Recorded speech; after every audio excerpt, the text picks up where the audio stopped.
সময়টা অনেক ভালোই যাচ্ছে আমি ধরতে পারি পাকিস্তানের। অর্থনৈতিকভাবে অনেকটা দেউলিয়াপনায় আছে পাকিস্তান। ভারতের সাথে যখন যুদ্ধ হয়েছে, কূটনৈতিকভাবে আপনি যদি পাকিস্তানের রিসেন্ট কিছু অ্যাক্টিভিটিস দেখেন, যে যাদের সাথে পাকিস্তানের শত্রুতা ছিল, ইভেন সীমান্তবর্তী রাষ্ট্র হিসাবে খুবই গুরুত্বপূর্ণ দুইটা রাষ্ট্র হচ্ছে আফগানিস্তান এবং ইরান। এমনকি পাকিস্তান এবং ইরানের মধ্যে গেল বছর 2024 সালেও কিন্তু পাল্টাপাল্টি ক্ষেপণাস্ত্র হামলা হয়েছিল। আপনাদের খেয়াল থাকার কথা, দুই দেশেরই অনেক সেনা প্লাস সাধারণ মানুষ মারা গেছে। এরপরে কূটনৈতিক সম্পর্কের অবনতি ঘটছিল। কিন্তু ভারত পাকিস্তান যুদ্ধের মাঝখান থেকে হুট করেই আফগানিস্তানের সাথে আপনি দেখেন পাকিস্তানের একটা পজিটিভ কেমিস্ট্রি তৈরি হয়ে গেছে চীনের নেতৃত্বে। আবার অপরদিকে এখন ইরানের সাথেও একটা পজিটিভ সম্পর্কে যাচ্ছে। ইভেন বীরদের জন্য এখান থেকে একটু পজিটিভ বার্তা আসতেছে, কোনটা যে পাকিস্তান এবং ইরান মিলে যে সিদ্ধান্ত নিয়েছে, এটা ইসরায়েলের জন্য আগামী দিনগুলোতে বড়ই কঠিন একটা সিচুয়েশন হবে যদি পাকিস্তান কথা রাখে। প্রশ্নটা হচ্ছে এই জায়গায়। আপনারা জানেন যে ইতিমধ্যে পাকিস্তানের প্রধানমন্ত্রী শাহবাজ শরীফ তিনি একটা সফরে বের হয়েছেন। তো এই সফরে যেই রাষ্ট্রগুলোতে গেছেন এর মধ্যে তিনি ইরানও গিয়েছেন। এবার তেহরান সফরে গিয়ে নতুন সূচনা, মানে আগে যা হয়েছে হয়েছে, এখন থেকে ভালো করে শুরু হবে আমাদের দুই দেশের যাত্রা, এমনটাই মেন্টালিটি নিয়ে ইরানের কাছে প্রস্তাব দিয়েছে পাকিস্তানের প্রধানমন্ত্রী শাহবাজ শরীফ।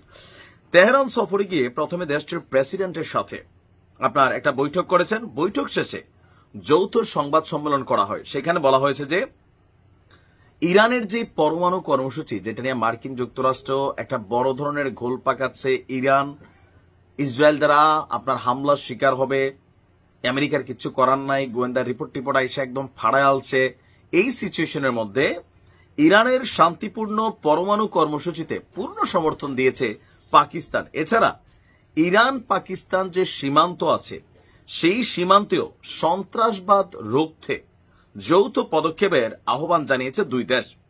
পাকিস্তানের প্রধানমন্ত্রী বলছে, ইসলামাবাদ মানে পাকিস্তান কখনোই তাদের ভূখণ্ডকে তেহরানের বিরুদ্ধে ব্যবহারের অনুমতি দেবে না, নাম্বার ওয়ান। নাম্বার টু, ইরানি প্রেসিডেন্ট বলছেন যে এই মুহূর্তে আমাদের ওই যে সেইখানে যে চলমান অ্যাক্টিভিটিস আছে ইসরায়েল এবং পশ্চিমা বিশ্বের, সেগুলো নির্লজ্জ অ্যাক্টিভিটিস, এবং আপনার পাকিস্তান ও ইরান এই দুই দেশ ফিলির পক্ষে ঐক্যবদ্ধ। এরপর ইরানের যিনি সর্বোচ্চ নেতা আছেন তিনি আবার পাকিস্তানের প্রধানমন্ত্রীর সাথে বৈঠক করেছেন। বৈঠক শেষে শাহবাজ বলছেন, পাকিস্তান মুসলিম বিশ্বের মধ্যে ইসরায়েল বিরোধী অবস্থানে অবিচল আছে, তারা তাদের জায়গা থেকে পরিবর্তন করে নাই। একই সঙ্গে যেই ম্যাসাকার ঘটাচ্ছে, সেই ম্যাসাকার নিয়েও তিনি এখানে এটা মানবতার গভীর কলঙ্ক হিসাবে আখ্যা দেন। জবাবে ইরানের সর্বোচ্চ নেতা বলছেন, ইরান এবং পাকিস্তান যৌথভাবে কাজ করলে ইসলির যেই অ্যাক্টিভিটিস চলছে সেটা বন্ধে কার্যকর পদক্ষেপ নেওয়া সম্ভব। সীমান্ত নিরাপত্তা, সন্ত্রাস বিরোধী সহযোগিতা, ইকু সংস্কার সক্রিয়তা বৃদ্ধিতে পাকিস্তানের সাথে একসাথে কাজ করারও তিনি আহ্বান জানিয়েছেন। জবাবে পাকিস্তানের প্রধানমন্ত্রী শাহবাজ শরীফ বলছেন যে সীমান্তবর্তী বা প্রতিবেশী দেশগুলোর সাথে পাকিস্তান সুসম্পর্ক বজায় রাখতে চায় এবং ইসরায়েল ইস্যুতে পাকিস্তানের অবিচল সিদ্ধান্ত সবসময় ফিলিস্তিনের পক্ষে থাকবে এবং যে কোনো ভূমিকায় ইরানের পাশে তারা সহযোগিতা করবে। আর আপনারা জানেন যে এই মুহূর্তে ইরানেরও কূটনৈতিক সমর্থন খুবই দরকার।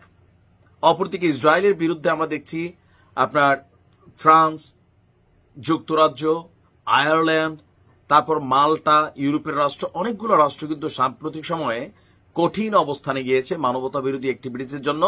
আয়ারল্যান্ড আমরা দেখছি এক ঐতিহাসিক ঘটনা। তো সবকিছু মিলিয়ে পাকিস্তান এবং ইরানের এই বন্ধুত্ব অবশ্যই পাকিস্তানকে শক্তিশালী করবে, ইরানকেও করবে। দেখা যাক কি হয়, সময় বলে দিবে।